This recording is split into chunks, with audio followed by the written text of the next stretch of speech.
good morning. Happy Monday. This is your Monday morning wake up with Jack McNeil. I hope that you had a blessed weekend and a wonderful Lord's Day yesterday and were able to worship God and able to enjoy the time of fellowship with our brethren.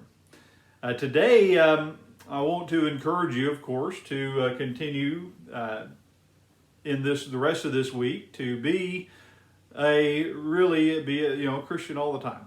It's a full-time job being a Christian. It doesn't take a day off, and so I urge you not to be like some who are Sunday Christians. Be a Monday, Tuesday, Wednesday, Thursday, Friday, Saturday, Sunday, Monday, Tuesday, Wednesday, Thursday, Friday, Saturday, Sunday, Monday. You get the idea. Be a Christian all the time, 24/7. And so, we live in a world where there's a lot of fear, especially in this time, in this day and age. It seems like everything we see in the news, on the internet, is designed to instill a sense of fear and uncertainty in us. It is you look at commercials, drug commercials. Think about all of the pharmaceutical commercials that we see on television. In some ways they kind of scare you and well, here's a problem that you need to take care of, and if you don't take care of this problem, then X is going to happen, and so talk to your doctor to see if this such and such drug is right for you. And then they give you a whole lot of scary side effects that they run out really fast. But there's that. And of course, you listen to any politician.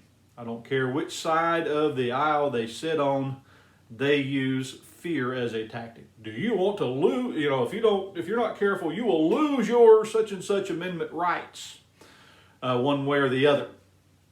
And so it's just one of those things. They use it. Well, you like this guy? Well, your children will live in poverty for the rest of their lives, and your grandchildren's grandchildren won't never know what it means to live in freedom.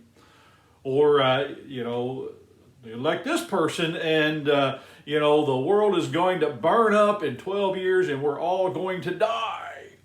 So vote for my candidate. And so they use that kind of tactic, fear. What does fear do? What does fear do to us? It is an emotional effect on us, doesn't it? And sometimes if the fear is severe enough, it can cause a, fight or flight kind of idea. It's like you see that charging bear.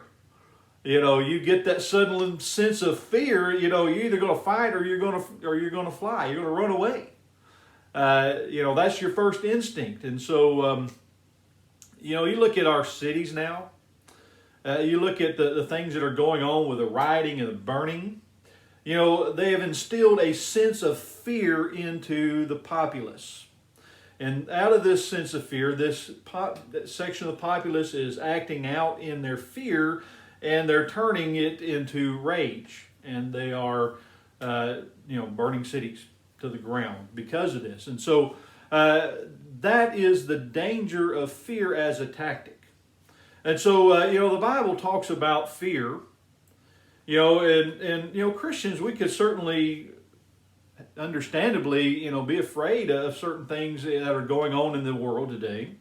Things are no different now than they were, 1,000 or 2,000 years ago. Really, Christians in Rome in the days of Paul, Paul in 2 Timothy, he's in prison waiting to be put to death by Emperor Nero. Christianity has become a religion that is illegal in the city of Rome. And so Paul is there. He's incarcerated, waiting to be put to death.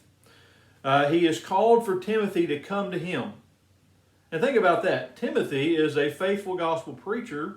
Away from the city of Rome, the persecution is not as severe. It's not officially sanctioned in that way as it was in Rome. And so, to come to see Paul would be to put his life in danger. And so, Paul encourages him in verse 7 of 2 Timothy 1. He says, "But God hath not given us the spirit of fear, but of power, and of love, and of sound mind." He reminds him that, God does not want us to be fearful.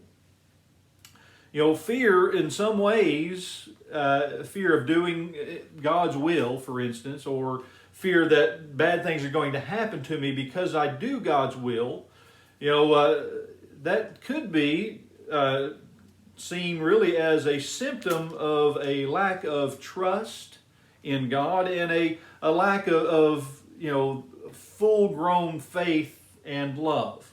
And so in 1 John chapter 4 and verse 18, he says, "There is no fear in love, but perfect love casteth out fear. Because fear hath torment. He that feareth is not made perfect in love." There are some people that seem to fear the things that are going on in our world, the coronavirus, the whatever. They seem to fear things in this world more than they seem like they fear God. In Matthew chapter 10 and verse 28, Jesus dealt with this. He gives some words for us, really, for this kind of thing. He says there, "And fear not them which kill the body, but are not able to kill the soul, but rather fear him which is able to destroy both soul and body in hell." And so think about that, is that we should be more afraid of God's judgments than of anything that man can do to us. Man can kill us. In the first century, there were Christians that were put to death with the edge of the sword.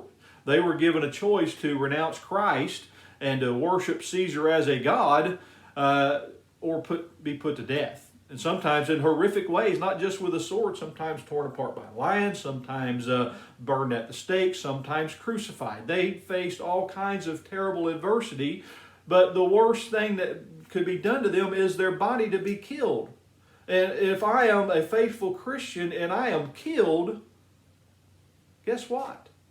I'm going to be with Christ. I'm going to go and be in paradise. I'm going to, on the day of judgment, I am going to be found faithful, and I am going to be, given the encouragement, "Come ye blessed into the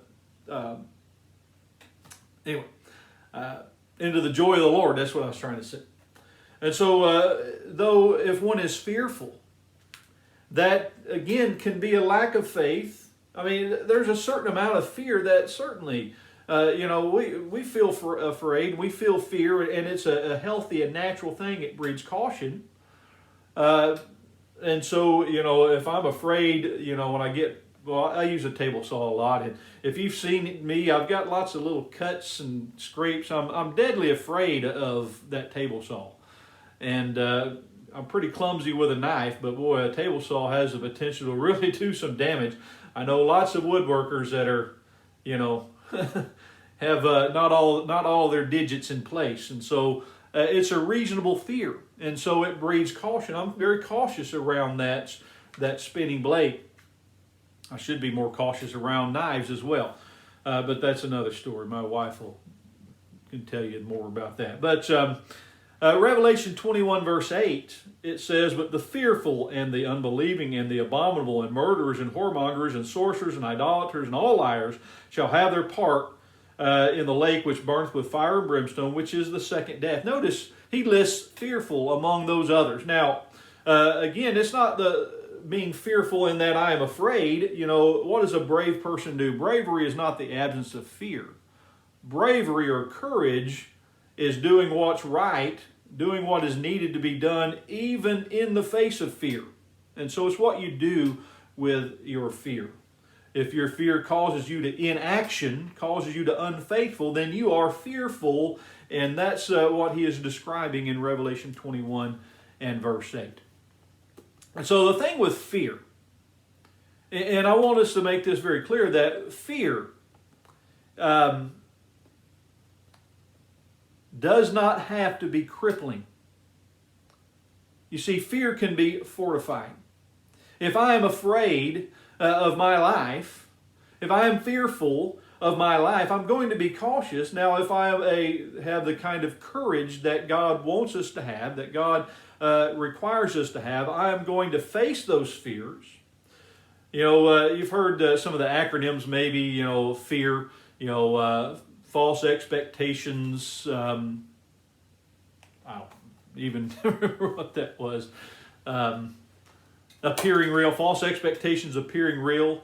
Another one is that is face it, explore it, admit it, and rise above it. And that's fear. That's what we ought to do. We need to face our fears, and we need to rise above them. That's what true Christian courage is all about. So I urge you to be a courageous Christian this week, to go out and follow God's commandments, not be afraid. Don't let the coronavirus, don't let the news or all that cripple you into inactivity. Because, if the coronavirus has caused you to lose your faith, even though you may not have gotten it, you've already succumbed to it. So I hope these words will help you to be a courageous Christian this week as we go about our daily routine. Thank you.